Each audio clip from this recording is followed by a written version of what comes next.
Hello everyone, welcome to its personal series presented by Kotak Securities and Flip It Money. In our previous episode, we have learned about investment linked goal planning, जहाँ पर आप गोल किस तरह से set करते हैं और उसे किस तरह से आप पूरा करने के लिए कौन कौन से कदम उठाने ज़रूरी हैं, इन सभी बातों को हमने समझा. Now in this episode, we are going to learn about how to choose the right product and किस तरह से इन्वेस्टमेंट को इन्हांस किया जाए ताकि आप अपने फाइनेंशियल प्लानिंग को सक्सेसफुल बना सके. सो प्योर इन्वेस्टमेंट प्लानिंग की हम बात करने वाले हैं और हमारे गेस्ट मिस्टर कल्पेश अशर, इन्होंने एक बार फिर से हमारे साथ जुड़ गए हैं. Thanks for joining in. Thank you. तो कल्पेश, क्या मैंने सही कहा है कि जितने भी गोल्स हैं उनको पूरा करने के लिए we have to find out the right product? Absolutely. और सिर्फ प्रोडक्ट नहीं, हमें क्लैरिटी भी चाहिए. करेक्ट. और इन्वेस्टमेंट प्लानिंग वो एक रोड मैप है जो हमें उस गोल्स तक अचीव करने में हेल्प करता है.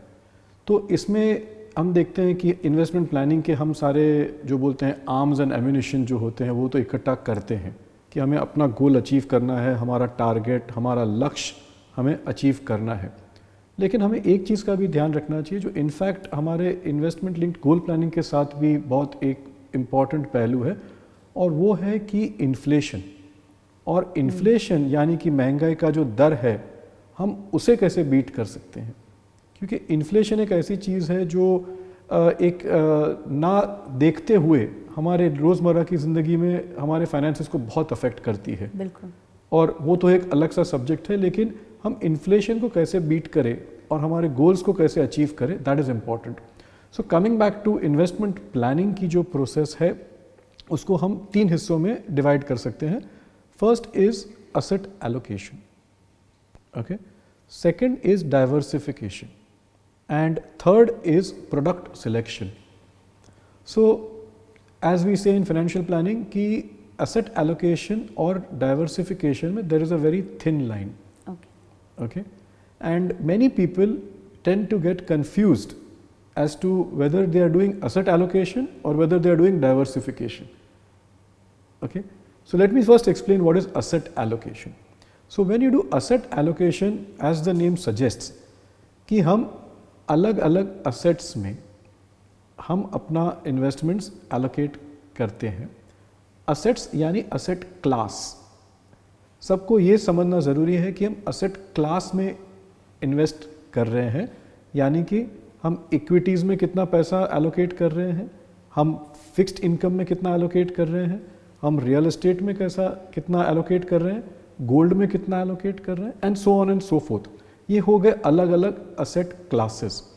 और असेट क्लासेस में जब हम एलोकेट करते हैं तो उसके कई सारे कारण होते हैं, और सबसे मुख्य कारण मैं समझता हूँ ये है कि यहाँ पे हमारी रिस्क जो है वो डाइल्यूट हो जाती है, डिवाइड हो जाती है. तो जैसे एक फाइनेंशियल टर्म्स में कहा जाता है कि कॉन्सेंट्रेशन नहीं रहता. कोई भी एक चीज़ में हमारी रिस्क एक असेट क्लास में नहीं बनी रहती. और diversification in the asset class, I have still not come to diversification, is necessary. कि ये एक प्रूवन फैक्ट है कि कोई भी असेट क्लास एक समय पे परफॉर्म करता है. सारे असेट क्लासेस हमने देखा है कि एक साथ परफॉर्म नहीं करते. तो अगर हमारी जो इन्वेस्टमेंट्स हैं वो अगर डिवाइडेड हैं, एलोकेटेड है एक सर्टेन रैशनल से, एक सर्टेन परसेंटेज से, तो ऑटोमेटिकली हमारी रिस्क भी डिवाइड हो जाती है.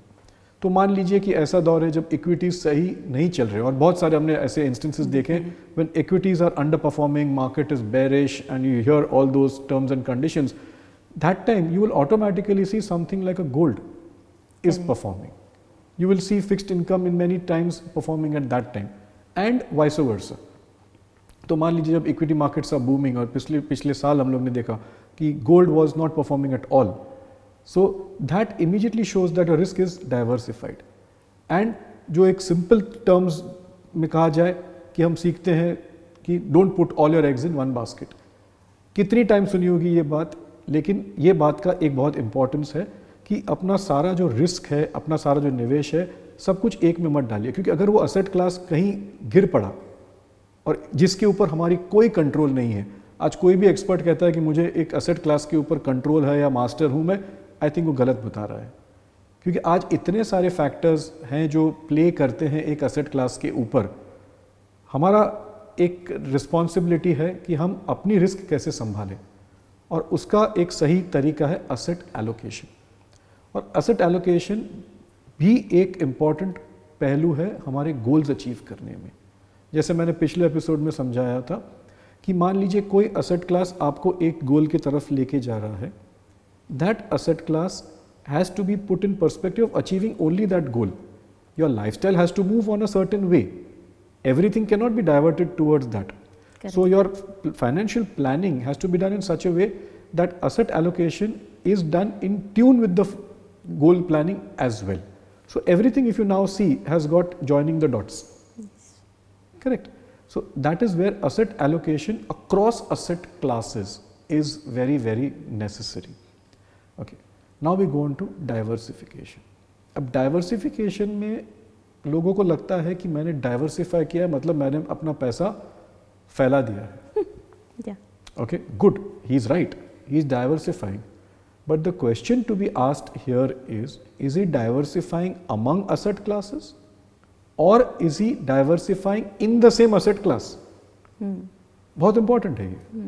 Because diversifying across asset classes is good because you are dividing the risk, you are spreading the risk. अगर आप डाइवर्सिफाई करके ये समझते हो कि आप इक्विटीज़ में डाइवर्सिफाई कर रहे हो, तो आप अलग अलग लेवल्स ऑफ रिस्क में डाइवर्सिफाई कर रहे हो. कि मान लीजिए कि आप समझते हो कि मैं मेरा पूरा नेटवर्थ असेट जो है मेरा इक्विटीज़ में है जो डेंजरस है, लेकिन मैं उसमें मैंने स्टॉक्स भी लिए हैं, स्टॉक्स में मैं इन्वेस्टमेंट्स भी करता हूँ लॉन्ग टर्म, स्टॉक्स में मैं स्पेकुलेशन भी करता हूँ फ्यूचर्स एंड ऑप्शंस में, मैंने एक अच्छा ब्लू चिप का पोर्टफोलियो बनाया है, मैंने एक स्मॉल कैप का पोर्टफोलियो बनाया है, तो मैं काफ़ी ज्ञानी आदमी हूँ. और उससे भी ज़्यादा मुझे कॉन्फिडेंस अगर इक्विटीज़ में है तो मैंने म्यूचुअल फंड्स में भी पैसे लगाए हुए हैं जहाँ पे मैंने large caps, small caps, mid caps ले रखे हैं. ऑटोमेटिकली म्यूचुअल फंड में सबको मालूम है कि the risk level is lower than investing in stocks. It is obvious because there is spread in mutual funds. You're buying a whole scheme basically which is diversified on its own. Yes. So that individual is going to think that I've got my investments in stocks, in direct stocks, in speculative stocks, and I'm also investing in mutual funds, in large cap, small cap and everything. That is only, you know what he's trying to do is he's only putting all his risk in equity. Yes. So he's only diversified in equity. He doesn't have any exposure in other asset class, which is fixed income, real estate or gold, where those things directly do not have any connection with the equity markets. So tomorrow, if God forbid there's a crash in the equity markets, his entire portfolio is going to show negative. Correct? Correct. And if there is a diversification, even if the equity portfolio is down and asset allocation is done, his debt portfolio, gold might show better returns or little bit positive returns. So which has no correlation with the other asset class, and that is the true thing of asset allocation and diversification. And finally, which I said here was product selection. Very, very important. And that is linked to your goal planning as well. So in product selection, I would keep a 3-point mantra. कोई ज्ञानी तो हूँ नहीं, लेकिन सिर्फ मंत्र की बात करता हूँ कि आप ऐसे प्रोडक्ट्स को सिलेक्ट करें जो आपको समझ में आए. Because today investing and finance has become a concrete jungle. Everybody is trying to sell a product to you in some way or the other. So what is important here to understand is, what is that product? Can you understand it? Correct. If you can't, the simple advice is stay away from it. So what is stocks, or when you invest in equity, you are investing in a business. So today if there is XYZ large company, you know where that large company is located, what do they do, who are the owners, what is the balance sheet of that company. And even if you don't understand balance sheets or something, at least you know what they're doing, you can see it in real life. You can feel their products, you can see their products, you can touch their products, what they are doing. It's all around you. If you invest in an asset class which says we invest in bonds, or we invest in real estate or something, at least you can feel or do something. Now, if you are good enough, if you have a good advisor who can make and explain those things to you, you might as well understand and invest in it as per your capacity.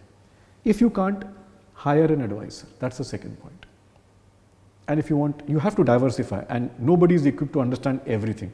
I'm just trying to put a simple point: invest in what you understand. If you can't and you yet want to diversify, take the help of an expert who will give you a rational and an understanding of that, and is an expert himself in that subject. Correct. Because there are many quasi or many pseudos who team up as experts, but the ultimate motive is just to get you invested. Yes. Okay, so that is a third aspect here is invest in products with the help of an advisor who helps you achieve the goals. So if your goal is long term, if your goal is short term, select those products which will help you achieve those goals. Don't go in for, there's an ad which used to come like, neighbors envy owner's pride, and bhala uski kameez meri kameez se safed kaise, and all that, just because my neighbor, my uncle, my aunt, my friend has invested in a certain product and he shows off that he's got a great portfolio. Please avoid. Because in finance, there is always a dark story behind a bright story. And nobody talks about their failures. Everybody talks about their successes. So don't compare. When you are investing, see what is right for you. And finally, the most important point right now, don't invest in products which are unregulated. And don't invest in products which are, not understood by you. Don't go in for the fads. The lure of quick money. कि मेरा पैसा 15 दिन में double हो गया. Half of them or 3/4 of them are all Ponzi schemes. True. You will never benefit. In finance, there is no free lunch. So if we say that somebody is offering you something which is free or quick, the product in that is you. Nothing is free in this Nothing is free in this world. Yes. Okay. So stick to regulated products which the government is approving. Stick to products which are legal. And don't find shortcuts. That's what I would like to say about investment planning. बिल्कुल, बहुत ही ज़्यादा important बातें हैं यहाँ पर, that we should always check our self, our priorities, our investment planning. हमें compare नहीं करना चाहिए दूसरों के साथ, हमें अपने गोल्स क्लियर रखने चाहिए, and we should never put all our eggs in one basket. Absolutely. बिल्कुल. तो ये थे इम्पॉर्टेंट जस्ट जो इस पूरे एपिसोड से हमें निकल कर सामने आए हैं, एंड आई एम श्योर कि आपको ये बात समझ में आई होगी कि किस तरह से you have to set your goals and then you have to work on your investment planning. कौन कौन से प्रोडक्ट्स आपको चूज़ करने हैं, ये सभी फैसले आपको काफ़ी सोच समझ के लेने हैं. You should not compare your self with your friends, your family और विद योर कॉलीग्स कि उन्होंने इतना इन्वेस्ट किया तो आपको भी इतना ही इन्वेस्ट करना है. आपको देखना होगा कि आपके रिस्क एपेटाइट कितनी है, किस तरह से आप इस इन्वेस्टमेंट को आगे लेकर जा सकते हैं. Absolutely. और सही इन्वेस्टमेंट कर सकते हैं. और इन्वेस्टमेंट करना है एक्चुअली. आप सिर्फ वेट एंड वॉच की स्थिति में नहीं रह सकते हैं. तो ये था आज का पूरा प्योर इन्वेस्टमेंट से जुड़ा हुआ एपिसोड. कल्पेश, नेक्स्ट एपिसोड से जाने से पहले, जैसे हमने पहले भी बात किया था कि नेक्स्ट जो हमारा एपिसोड है वो काफ़ी इंटरेस्टिंग एपिसोड है. आप कुछ हिंट देना चाहेंगे कि क्या एपिसोड हो सकता है वो? हिंट ये है कि हमने बहुत सारी अच्छी बातें तो कर ली इसके बारे में. Yes. इतना अच्छा होने के बावजूद लोग इस फाइनेंशियल प्लानिंग की प्रोसेस में आने से हिचकिचाते क्यों हैं? Why do people hesitate to start their financial planning process? Okay. So next episode में इस इम्पॉर्टेंट लेसन को हम सीखेंगे कल्पेश के साथ. आप हमारे साथ बने रहिए. Stay tune with Kotak securities. Do watch this series, क्योंकि यहाँ हम कई सारे इंपॉर्टेंट फैक्टर्स आपको समझाने की कोशिश कर रहे हैं और इसे आपको समझना बेहद ज़रूरी है, क्योंकि आज की डेट में अगर आप अपने गोल्स को सेट नहीं करते हैं, अगर आप अपनी लाइफ के लिए प्लान नहीं करते हैं, तो आप काफ़ी पीछे रह सकते हैं. और कई सारे मौके जैसे होते हैं, जैसे हमने पैंडमिक देखा है, या फिर हेल्थ इश्यूज़ हैं, या फिर अपने कई सारे ड्रीम्स हैं, उसको आप टाइमली फुलफ़िल नहीं कर सकते हैं. तो इन्वेस्टमेंट प्लानिंग करना बेहद ज़रूरी है. Thanks Kalpesh, thanks a Thank you. Lot for joining in. Next episode में एक बार फिर से कल्पेश के साथ मिलते हैं, तब तक बने रहिए कोटक सिक्योरिटीज़ के साथ। Stay tune.